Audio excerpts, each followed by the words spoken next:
양자물리학자들은 생각은 물건이다라고 말한다. 생각은 눈에 보이지만 않을 뿐 여느 물건과 똑같다는 것이다. 뭐? 생각도 물건이라고? 펄쩍 뛸지 모른다. 물건처럼 볼 수도 만질 수도 없는데 무슨 물건? 할 것이다. 우선 이런 질문을 던져보자. 우리는 뭐를 물건이라고 하는 거지?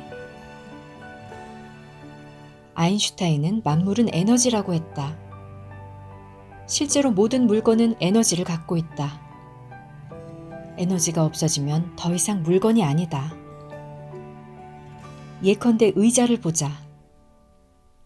의자가 무슨 에너지야?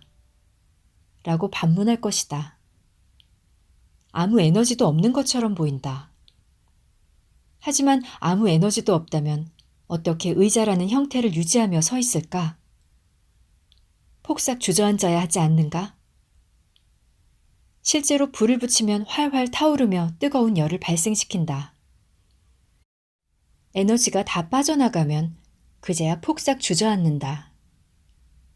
그런데 생각에도 엄청난 에너지가 있다.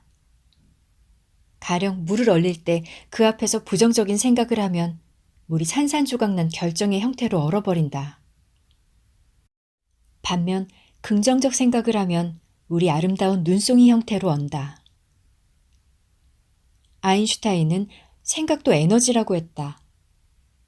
그럼 생각도 다른 물건처럼 형태를 갖고 있을까?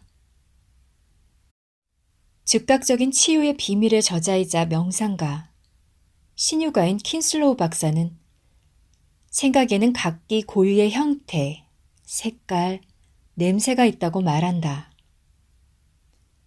실제로 에너지장 카메라로 촬영해보면 생각이나 감정이 변할 때마다 에너지장의 색깔도 달라지는 걸 쉽게 확인할 수 있다. 생각도 물건이 갖춰야 할 것을 다 갖춘 셈이다. 단지 육안으로는 보지 못할 뿐이다. 생각은 마치 물결처럼 퍼져나간다. 말하자면 물결처럼 퍼져나가는 물건이다. 그런데 만일 내가 이 물건을 짓누르면 어떻게 될까? 밖으로 퍼져나가지 못하고 내 안에 갇혀버린다. 내 안에 갇혀서 물결처럼 가득 퍼져버린다. 그럼 나는 자연히 그 물결 속에서 헤엄치게 된다. 마치 흘러가는 강물에 빠진 격이다. 그 강물 안에서 아무리 발버둥 쳐봐야 소용없다. 무조건 강물 밖으로 벗어나야 한다.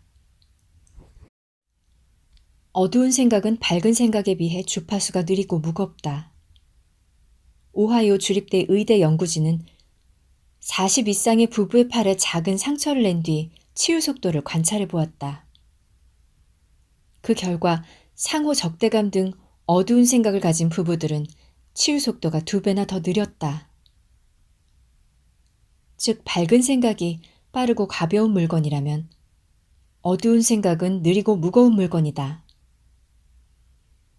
자연히 머릿속에 무겁고 느린 물건을 넣고 다니면 짜증도 잘 나고 머리도 빨리 돌아가지 않는다. 이 어두운 물건을 빨리 털어냈으면.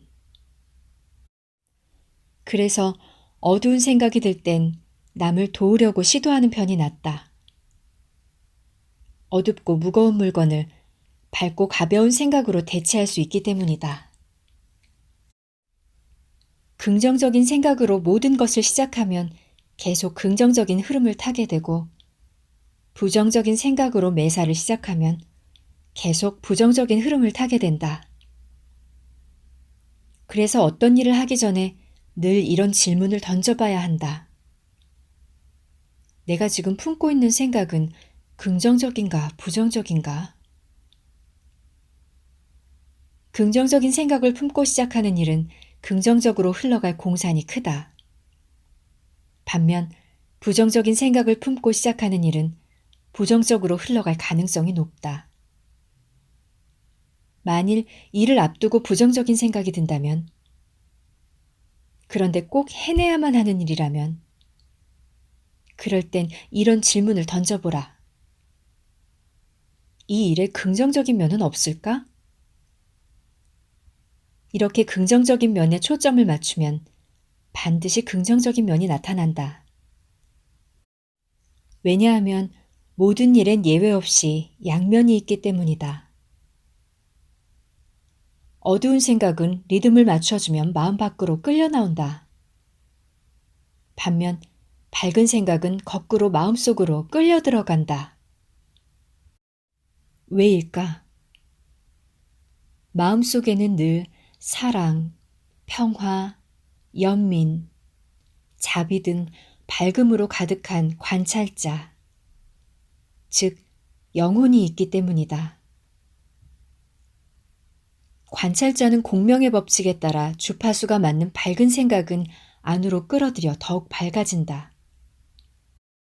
따라서 상대에게 리듬을 맞춰주면 어두운 생각은 밖으로 끌려 나오고 밝은 생각은 안으로 끌려 들어가 더욱 밝아져 밝은 사람으로 변화한다.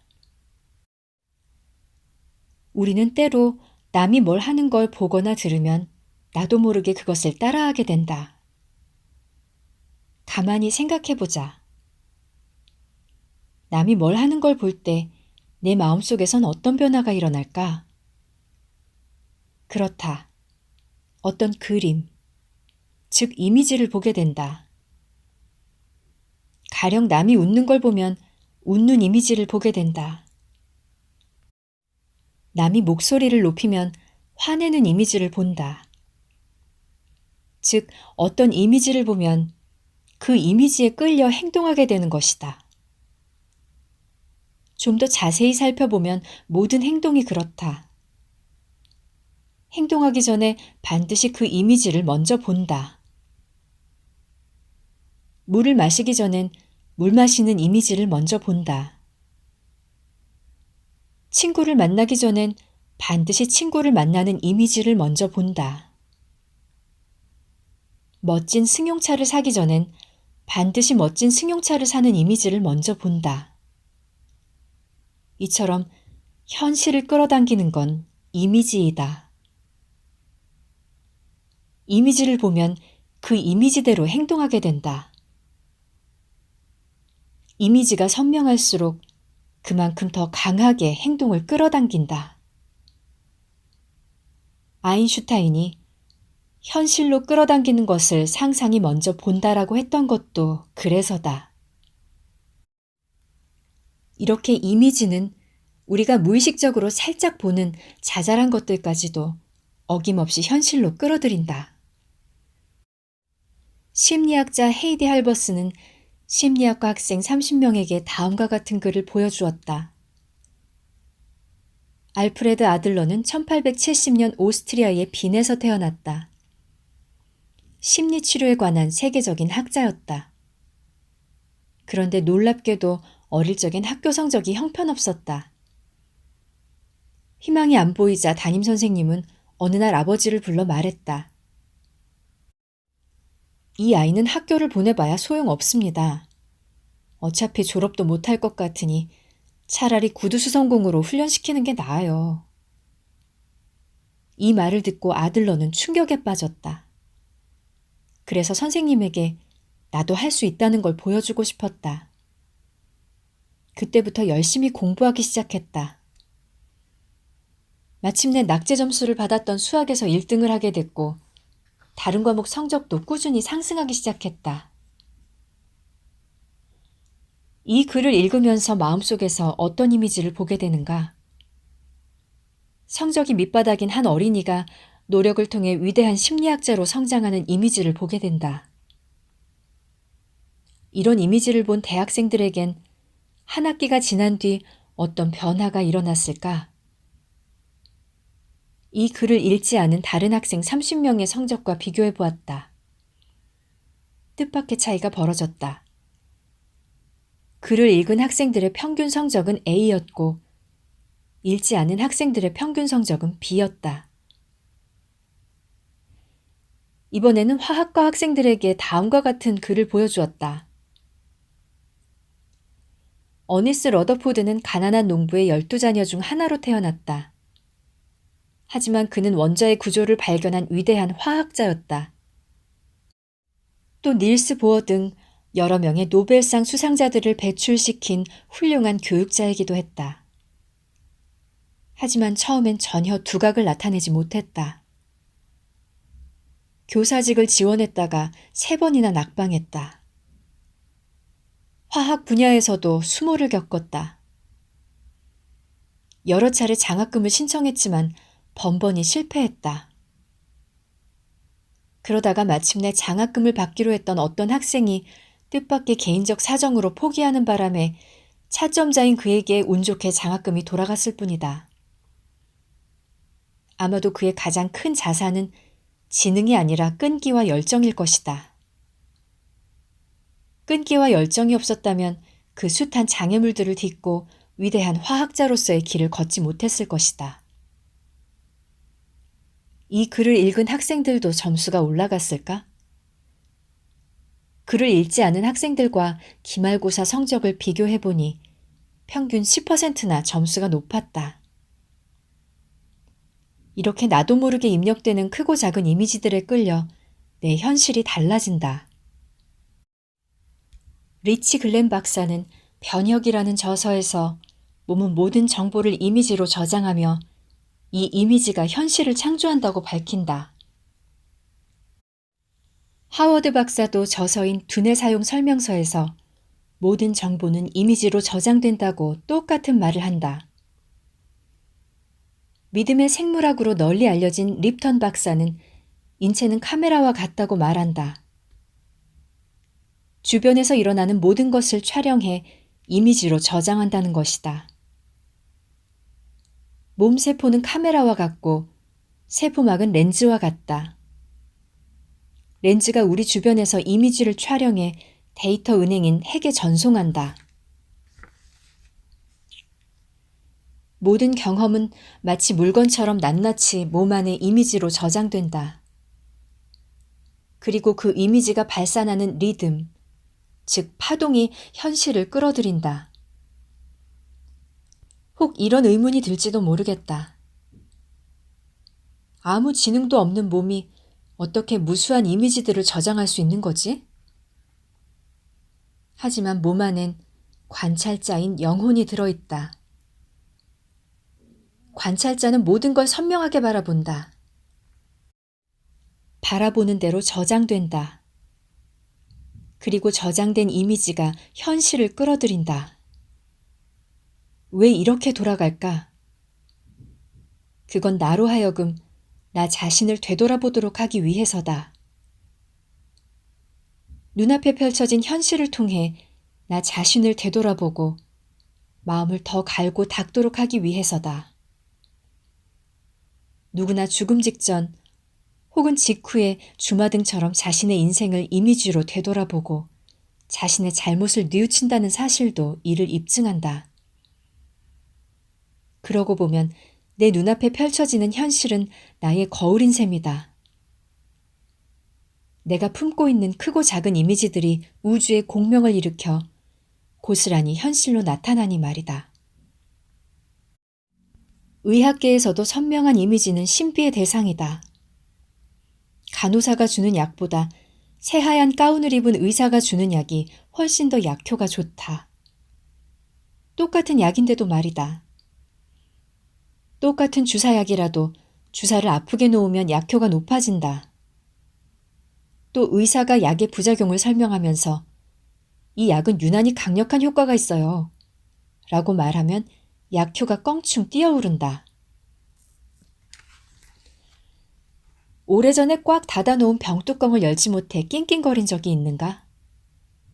어휴, 도저히 안 되는군. 이렇게 생각하며 포기했을 것이다. 하지만 이럴 때 마음속으로 병뚜껑을 바짝 끌어당겨 자세히 보면 병뚜껑을 꽉 잡은 손의 모습, 손에 에너지가 흘러가는 장면, 그리고 힘을 가하는 순간 병뚜껑이 쉽게 돌아가는 장면을 차례로 자세히 상상한 뒤 돌려보라. 뜻밖에도 쉽게 열린다. 이런 원리는 모든 상황에 적용된다.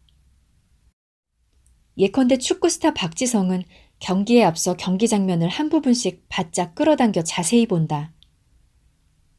상대 선수들이 자신을 철통 방어하는 모습. 그 선수들을 뚫고 종횡무진 누비는 자신의 모습을 실제보다 더 생생하게 본다. 공이 자신의 발끝에 닿는 감촉과 상대 선수들의 거친 숨소리까지 들을 수 있다. 이렇게 상상한 뒤 경기장에 나서면 몸이 하늘을 날 듯하다. 마찬가지로 초인류 야구 선수들은 공이 날아오르는 모습을 어마어마하게 확대시켜 본다. 사격이나 양궁 선수들은 멀리 떨어진 관역을 줌렌즈로 바짝 끌어당겨 자세히 본다. 기네스북의 자유투 세계 기록 보유자로 오른 마틴 씨는 7시간 20분간 단 한 번의 실수도 없이 무려 5,221차례의 자유투를 연속 성공시켰다. 비결은 농구 골대가 바로 눈앞에 와 있다고 상상하는 것이다. 그럼 농구 골대가 엄청나게 커져서 공을 집어넣기가 쉬워진다. 책을 정확히 이해하는 가장 좋은 방법도 그냥 읽는 것이 아니다. 저자는 무슨 말을 하기 위해 이 책을 썼을까? 하고 저자의 머릿속에 들어앉았다고 상상하는 것이다. 아인슈타인은 어떻게 빛도 휠 수 있다는 사실을 발견했을까? 다른 과학자들처럼 빛을 멀리서만 관측했다면 불가능한 일이었다. 그는 상상 속에서 빗줄기를 바짝 끌어당겨 그 위에 올라탔다. 빗줄기에 올라타 우주여행을 하다 보니 빛이 정말 휘어있는 것을 볼 수 있었다. 지식보다 상상이 더 중요하다는 그의 말은 그냥 나온 게 아니었다. 당신은 자신에게 꿈을 입력시키고자 하는데도 영 안 되는가? 그렇다면 내면에 부정적 이미지가 도사리고 있기 때문이다. 부정적 이미지는 부정적 파동을 발산해 부정적 현실을 끌어당긴다. 따라서 부정적 이미지만 털어내면 마음은 저절로 밝아진다. 밝은 마음은 밝은 현실을 끌어들인다. 부정적 이미지는 우리 몸속에 틀어박혀 이른바 에너지 블록을 형성한다. 이 분야에 관한 세계 최고의 권위자인 제임스 드메오 박사는 몸에 에너지 블록이 형성되면 에너지가 흐르지 않고 정체된다. 그럼 몸에도 이상이 일어나고 꿈을 이루기도 어려워진다고 말한다.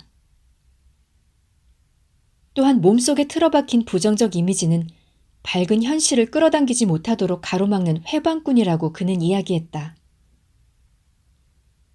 부정적 이미지는 오래 머물수록 정체되는 속성이 있어서 털어내기도 그만큼 힘들어진다.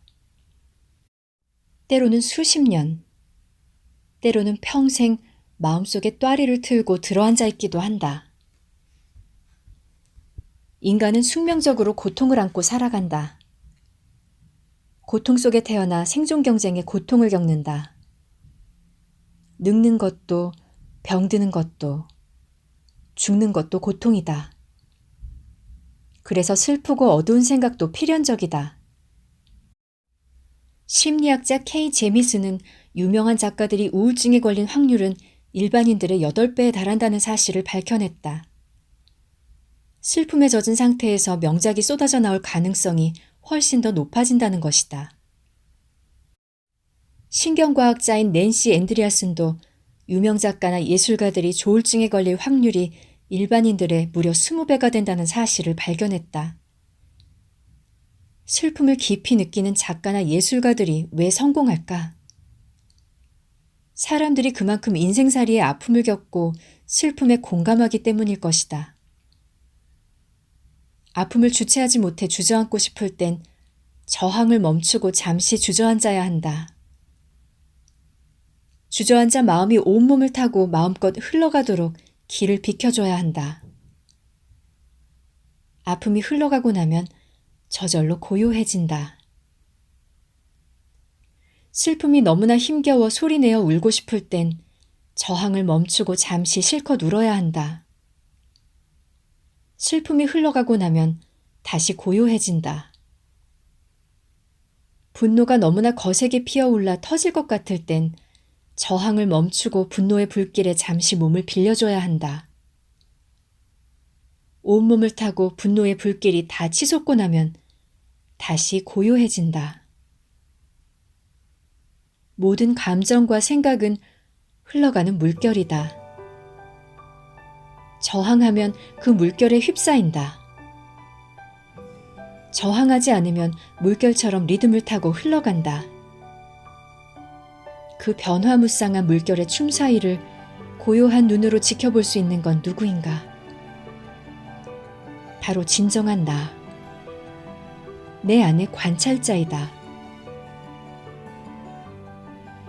인생살이에 지쳐 모든 걸 포기하고 싶을 땐 어두운 생각과의 힘겨운 싸움을 멈춰야 한다. 멈추고 몇 발짝 떨어져 자세히 관찰해야 한다. 관찰하면 그냥 리듬을 타고 흘러간다.